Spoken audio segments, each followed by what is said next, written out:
నేటి పునీతులు పునీత ఫ్రాన్సిస్క కబ్రినియమ్మ గారు. ఇశ్రాయేలు పాలకుడుని నుండియే ఉద్భవించును. ఆదివారం, డిసెంబర్ 22, 2024. మొదటి పఠనం మీకా గ్రంథము 5వ అధ్యాయం 2 నుండి 5 వచనాలు. ప్రభువు ఇట్లనుచున్నాడు: బెత్లెహేము ఎఫ్రాతా, నీవు యూదా నగరములలో మిక్కిలి చిన్నదానవు, కాని ఇశ్రాయేలు పాలకుడుని నుండియే ఉద్భవించును. అతని వంశము పురాతన కాలమునకు చెందినది. శిశువును కనబోవు మహిళ కుమారుని కనువరకును ప్రభువు తన ప్రజలను శత్రువుల అధీనమున నుంచును. అటుపిమ్మట ఆ కుమారుని స్వదేశీయులు ప్రవాసము నుండి తిరిగి వచ్చి సొంత ప్రజలతో కలియుదురు. అతడు ప్రభువు బలముతోనూ ప్రభువైన దేవుని ప్రభావముతోనూ తన ప్రజలను పాలించును. లోకములోని నరులెల్లరును అతని ప్రాభవమును అంగీకరింతురు, కనుక అతని ప్రజలు క్షేమముగా జీవింతురు. అతడు శాంతిని కొనివచ్చును. అస్సిరియా మన దేశముపై దాడి చేసి మన కోటలను ముట్టడించనేని మనము బలాఢ్యులైన నాయకులను వారిమీదికి పంపుదము. ఇది ప్రభువు వాక్కు.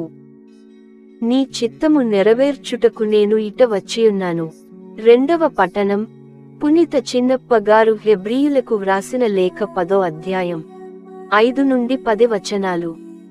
సహోదరులారా, భూలోకమున ప్రవేశించినప్పుడు దేవునితో క్రీస్తు ఇట్లు అనెను: నీవు జంతుబలులను కోరలేదు, కాని నాకు నీవు ఒక శరీరమును కల్పించితివి. దహన బలులకును పాప పరిహారార్థమై అర్పణలకును నీవు ఇష్టపడలేదు.